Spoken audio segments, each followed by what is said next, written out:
apan sa dili pa magampo na kita mga tabang sa balang espiritu. Among amahan labing gamahanan Ginoo, dalaygon kagayos among kinabuhi. Salamat o Dios sa imong paghatag kadaugan, kalampusan among gidahom ng daan Lord.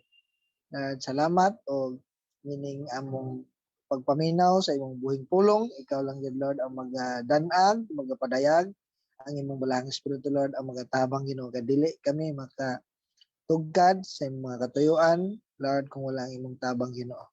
Salamat kayo Dios, mag-aandam ka sa among mga igdulungog Lord, matag usagid ka wala kay labyan ka namo ugad, manalangin ka sa among pagpaminaw sa imong pulong Ginoo.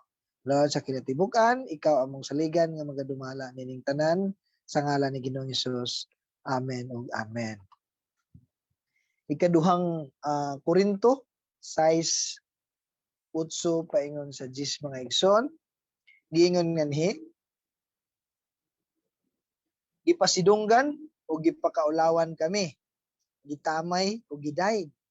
Giisip kami nga mga bakakon bisag nagsulti kami sa matuod. Bisan dili inila na ila kami pag-ayo. Bisan daw mga patay kami, apan buhi sumala sa inyong nakita. Bisa gikastigo wala kami mamatay. Bisan may kaguol malipayon gihapon kami. Mga kabus kami apan daghang nangadato sa espirituhanong butang tungod kanamo. Daw mga walay nahot kami apan tag-iya diay sa tanang butang. So mo na ang atong pag-isgutan karon ini kagabhion sa ato palang pagbasa aduna natay makita nga grabe yun ang ilang mga nagian apan ang pinaka nindot diha mga igsoon kanang giingon nga malipayon gihapon kami sa padayon ta nga magatuon ning pulong sa Dios nga mo'y magtudlo kanato sa pagkinabuhi ng kahimutan sa Dios o aron mo sangkap kanato ingon nga alagad sa Dios nga iyang kahimutan. Padayon ta sa pagpadulong sa pagkahisama sa kinayahan ni Ginoong Hesus. So meaning gabiyon sa atong saya iluhan kini o duha ka dagway sa kasinatian nga may patigbabaw ang kaayuhan. So adunay mga duha ka dagway kasagaran mga igsoon. Kung adunay puti naay itom, kung adunay dautan naay buutan, kung adunay langit naay impierno, kung naay Dios naay kaaway sa Dios, kung naay iya sa Dios aduna usay dili iya sa Dios. So duha ka dagway sa kasinatian nga may patigbabaw ang kaayuhan. So gamayng kuan ni mga igsoon context kaning sa ikaduhang Korinto 6:7 ingon man sa among matinud-anon nga pagpanulti ug sa gahom sa Dios aniya kanamo ang pagkamatarong. Ingon nga among hinagiban sa pag-asdang ug panalipod sa among kagalingon. Taliwala gyud sa mga kaguliyang, mga kalisdanan, mga tentasyon padayon nga gihuptan nila ang pagkinabuhing matarong nga mo'y giisip nilang hinagiban sa pag-asdang ug pagpanalipod sa ilang kagalingon. So munang una diha nga dagway sa ilang kasinatian, una gipasidunggan, giparesan dayon gipakaulawan, gipasidunggan dayon gipakaulawan. Gipasidunggan sila. Siyempre ang mga nagapasidungog kanila ang mga iya sa Dios, ang mga luwas, ang mga nagrasyahan o nakasabot o nakabaton og pagtuo. So mao na ang naghatag nilang pasidungog og puhon madawat nila ang labing dakong pasidungog nga gikan gayud sa Dios nga tag-iya sa tanang dungog. Kung ikaw katawhan sa Dios nga nagmatinud-anon sa kanunay. So mapaabot nato, malauman nato nga puhon pasidunggan usab kita sa Dios mismo. So gipasidunggan, giparesan dayon o gipakaulawan. Siyempre ang pakaulaw niya na mga igsoon katong wala diha sa Dios. Katong mga spiritually dead spiritually nga mga buta, mga wala pa nagtuo ni Kristo. Wala pa nahayagan, wala pa kasabot sa kamatuoran ug para kanila binuang kining gibuhat nining mga katawhan. Binuang alang kanila ang ilang gisangyaw ng mga pulong sa Dios. So nabasa na to ganiya nga gipasidunggan o gipakaulawan kami. So sa ato pa mga igsuon, hindi wala sila wala nag-inusara. Daghan sila, kauban sila mga igsuon nga mibati, nakasinati ug labaw sa tanan uban kanila ang Dios. Kay mao man kanang saad sa Dios sa mga nagasangyaw, nagpagamit sa ilang kinabuhi aron mapakaylap ang mensahe sa kaluwasan. Ingon sa Ginoo, I am with you always till the end of the world. So muna ang nag-sandwich ka nato ang iyang saad nga siya magauban sa atong pagpagamit sa atong kinabuhi alang sa kaluwasan sa uban. So dugang pa nga dagway sa kasinatian nga ilang naagian, gitamay ug gidaig. So siguro gitamay sila sa ilang mga kahimtang, sa ilang mga biste, mga hitsura. Og labaw sa tanan, gitamay sila tungod sa ilang tumong sa ilang kinabuhi. Ang ilang tumong sa ilang kinabuhi, dili man ang kasagaran tumong sa kinabuhi sa mga tao para man mo asinso, para man mo arang-arang ang kinabuhi. Pero sila, ang ilang gitinguha kanunay nga mapakaylap ang mensahe bisan unsa ang nangatag. So makaingon siguro ang mga tao, unsa may makuha namo nini mga tawhanaw, unsa may paglaom nga ilang gi-share nga sila mismo dagway pa lang. Mura na magwalay ka og maon, ug walay mga paglaom, kay lagi wala sila masabti nga sila mga alagad sa Dios nga nagahalad sa ilang kinabuhi. Nagahalad sa ilang tibuok kinabuhi. Unang mga igsuon nga sila gitamay. Pero giparisan po gani og gidaig, gitamay og gidaig sa mga iya sa Dios. Sa mga nahimo silang good example sa mga Kristohanon tungod sa ilang pagkinabuhi nga maayong alagad, maayong panag-ingnan, maayong ehemplo sa isip, sa salita at sa gawa. Sa gipakita gid nila ng mga igsoon sa ilang pagkamalahot tayon diha sa pagkinabuhi nga matarong taliwala sa mga kalisdanan, taliwala sa mga tentasyon. Kaya pwede man sila mag-give up. Nganong ipadayon ko muni nga ngani man di ang magian kung ikaw Kristohanon nga magmatinud-anon. Muna mga igsoon, nahimo silang maayong ehemplo ug nakahatag kini kadasig ug sila gidaig sa mga katawhan didto sa Corinto mga igsoon. Dugang pa nga duha ka dagway sa kasinatian, iyon din giisip kami nga mga bakakon bisan nagsulti kami sa matuod. Bakakon, matuod. So bakakon sa ilang panghunahuna.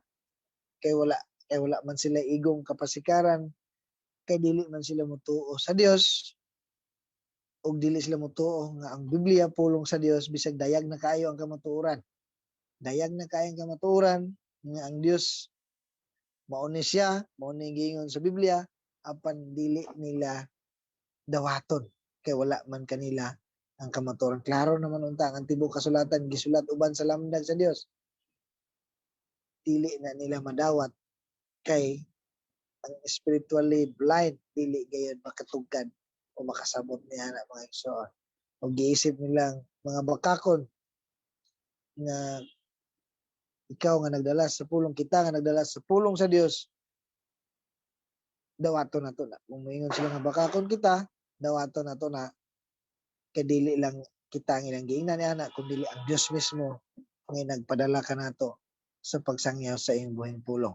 Sama nga ang Dios ilang giisip nga bakakon ug ang Dios dili niya palabyon ang mga tao nga nagaisip niya na manubag sila sa Dios. Kung kita usab mga igsoon, kung kita nagdala sa pulong sa Dios, apan wala nato gikinabuhi, agoy mas labaw kitang manubag niya na sa Dios mga igsoon. Mao na ang atong timan-an. Walk the talk. So muna atong timan-an mga igsoon. So bisan gingon diri, bisan nagsulti kami sa matuod, padayon lang mga igsoon sa ilang paghunahuna na makakita pero padayon lang sa pagsulti sa kamatuoran, pagkinabuhi diya sa kamatuoran.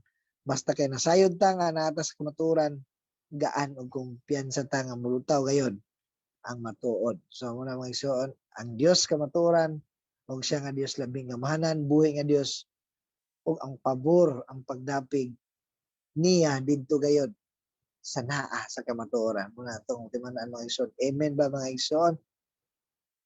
Verse 9, bisan dili inila na ila kami pag-ayo. So kung po inila dili na ila, dili inila na ilang pag-ayo. Bisan daw mga patay kami apan buhi sumala sa inyong nakita.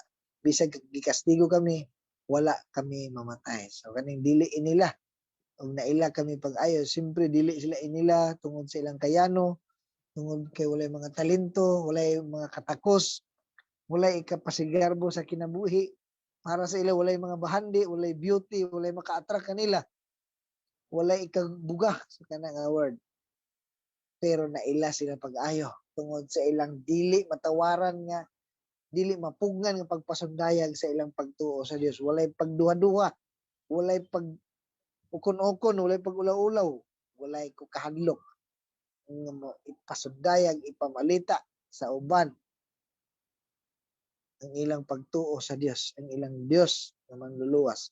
So diha sa ilang pagkinabuhi, unang-una og pagsangyaw, bisan kinsa, bisan asa, o bisan unsa pay dangatan sa ilang kinabuhi. So ingana ang mga kastuhanon nga tinuod gayud nga mag followers ni Jesus sama sa author sa I have decided to follow Jesus.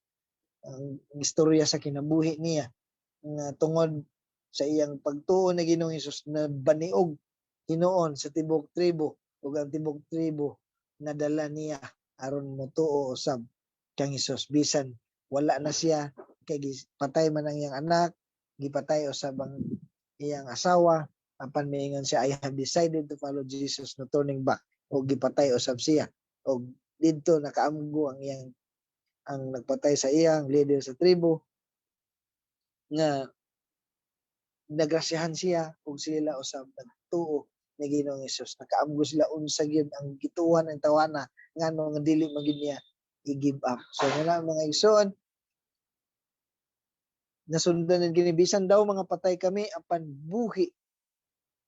So patay siguro ang ilang pagtanaw kay nagkagidlay, walay tarong ang kaon, tulog ug sa atong mga previous nga gibasa nabati nato nga puno sila sa mga kastigo, mga kasakit.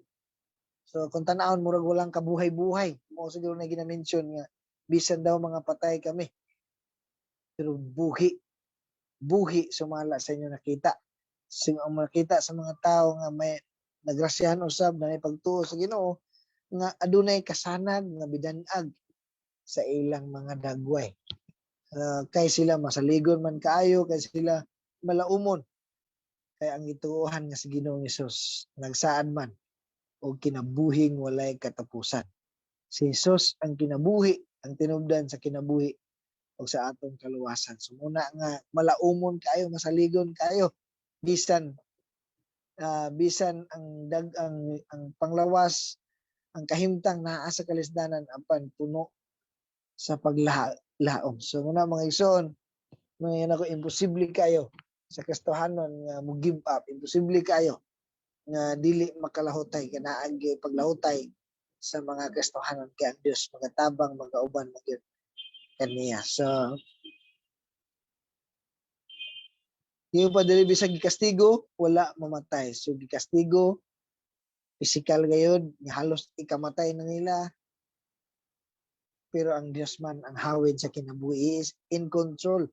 Nga na mga igsoon, bisan pag ang taaway ang ilang gihuna-huna nga abi nila naa sa ilang pagbuot, naa sa ilang pagkontrolar, apan ang Dios pagid gihapon ang may hawid, may kontrolar sa tanan. Sa muna nga gilig-on sila adlaw-adlaw bisan sa ilang kahimtang nga naa sa gaunghaw pirmi ang ilang kinabuhi. Verse 10, bisan may kaguol malipayon gihapon kami, Mga kabus kami apan daghang nga dato sa espirituhanong butang tungod kanamo. Daw mga walay nahot kami apan tag-iya di ay sa tanang butang. Sa Paris gihapon kaguol adunay malipayon gihapon. So mo na yun ako ganiya nga mo na pinaka-nindot sa kastahanon nga murag kung tanaw nimo unsa man ni sila nga naay problema mura ra magwala gaan ra man kay ilang pagdala. So dili nila na masabtan kay ang kastahanon bisan naa sa kaguol malipayon. Bisan naa sa kaguol apan mas dako ug mapitig babaw ang buhing paglaom nga mao nga magmalipayon. Mo man ang gidasig sa ato ni Apostol Pablo nga magmalipayon kamo kanunay. Bisan magmalipayon, magpasalamat, mag-ampos na ng panahon sa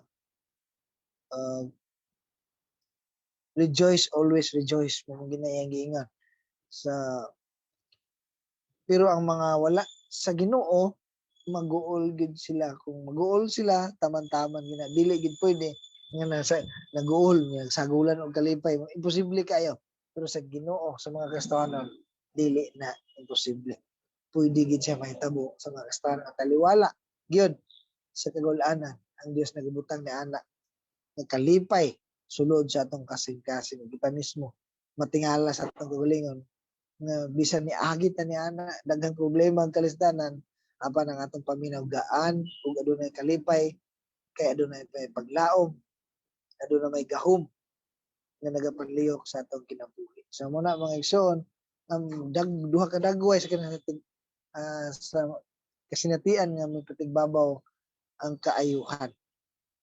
Ngayon pa diha mga kabus kami ang pandaghang nga dato sa espirituhanong butang tungod kanamo. So muna mga igsoon sa pag-share dili kinahanglan nga daghan kag bahandi o material. Nahisgutan po na sa atong previous nga wala ni Pastor Sid nga bisan kabus kita apan dako kayong bahandi sa langit espiritual ang atong mapaambit sa uban o makatabang og dako kanila sa pagsagubang sa mga suliran ug kahoang ug labing mahinungdanon sa tanan mabatonan nila ang assurance of salvation, ang kasiguruhan sa kaluwasan. Pwede man ta makahatag butang, material, apan mahanaw man ang tanan. Naagay butang material, pero maabot ang problema nimo mahugno ka man gihapon.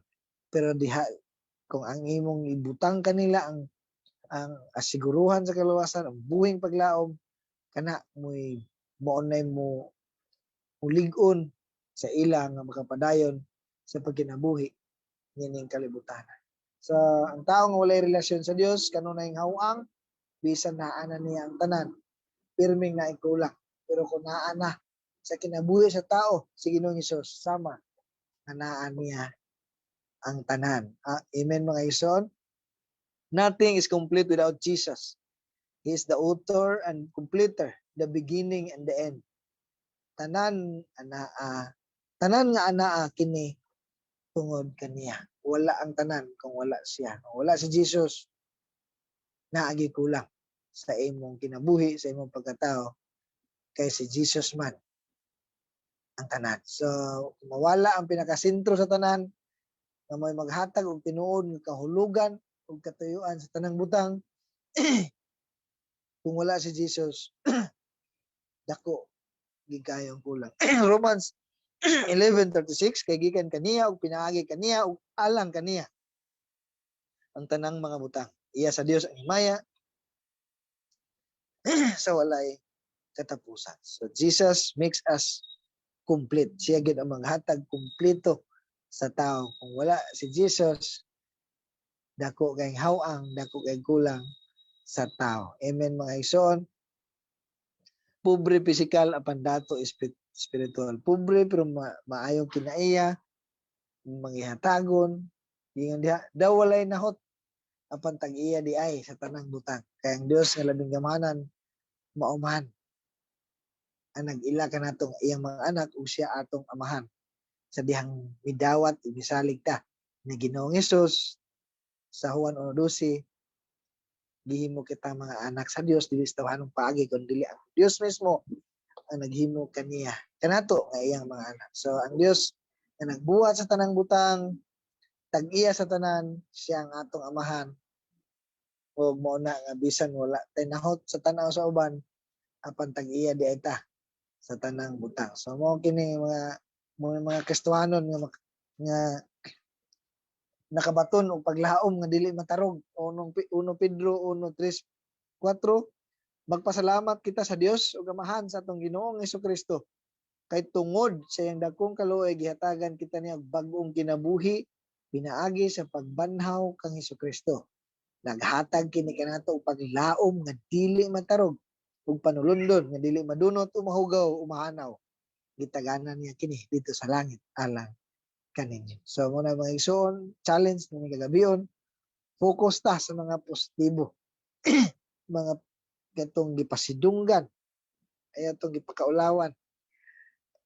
Gipasidunggan ta, gidayeg ta, giilata nga matuod, nailata tungod sa atong pagkinabuhi nga maayong ehemplo para sa ilang patay ta ayaw focus atong tan-aw nilang patay katong buhi ta sa pananaw sa uban kay naay kasanag tungod sa paglaom nga atong nadawat sa malipayon focus sa mga positibo katong daghang na nga dato sa espiritual tungod sa atong paggamit sa atong kinabuhi. Ayaw focus atong walay nahot, kung dili focus ni atong giingon sa pulong sa Ginoo nga tag-iya di ay kita sa tanang butang tungod kay ang Dios man ang atong amahan. Sa muna sa atong panapos mga igsoon, tungod sa ilang gipakita nga mayong ehemplo diha sa pagpadayon sa pagpangalagad sa Dios, bisan pa man sa tanan nilang gidanghatan mga igsoon, nakalahutay sila o kanato nga mausab nga Dios ang atong gituuhan, mausab ang tinguha nga gibutang sa Dios kanato nga mapakailap ang mensahe sa kaluwasan, makaya usab nato kini. We can do all things through Christ who strengthens us mga igsoon. So kaya usab nato kining buhaton kay nakabutan baton man usab kitag sama sa ilang paglaom nga dili matarog ug maorosab nga Dios ang atong gituan sa samang saad nga siya magauban hangtod sa hangtod. Amen mga igsoon. O magampo ta. Among Dios amahan nga labing gamahanan Ginoo, dalaygon ka, salamat kayo sa imong pag-uban. Ikaw Lord manalangin Lord sa imong pulong sa matag usa nga dili gid kini molabay nga kawang kundi Lord amo kining magkinabuhi sa among panginadlaw-adlaw Lord, mahinagbo nining mga sitwasyon nining kalibutana bisan asa man kami mahimutang Ginoo. Ang imong balaang Espiritu Lord ang maga-remind, magapalabas niini sa mga tag-sitwasyon nga among kinahangbo Ginoo. Lord, himo Ginoo nga nasulat kato sa among mga kasing-kasing, among tungtipigan sa among mga kasing-kasing aron among katong kinabuhi sa among inadlaw-adlaw aron kami imong kahimutan Ginoo. Salamat kayo Dios, dalaygon ka sa ngalan ni Ginoo Hesus. Amen ug amen.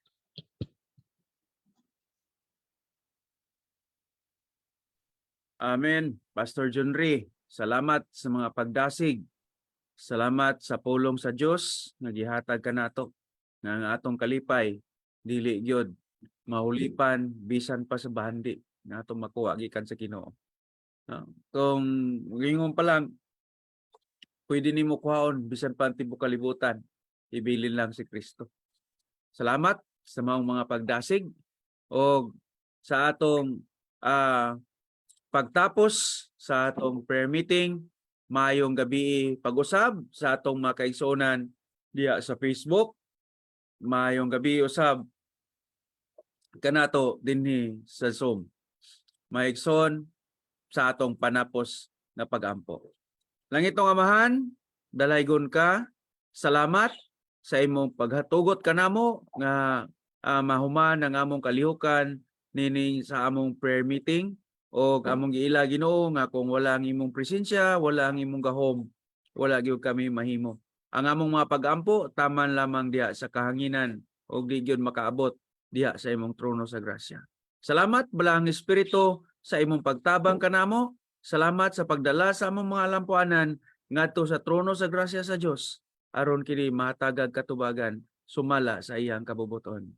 Kanimo among mga pagdaig ug mga pagpasalamat sa ngalan ni Hesus. Amen o amen. Mayong gabi, Pastor John Ray. Mayong gabi. Tuson family, mayong gabi kaninyong tanan. Oh, gikan ka na mo usab din eh. Oh, mayong gabi. Oy, mayong gabi. Salamat sa Diyos. Santo Diyos sunod.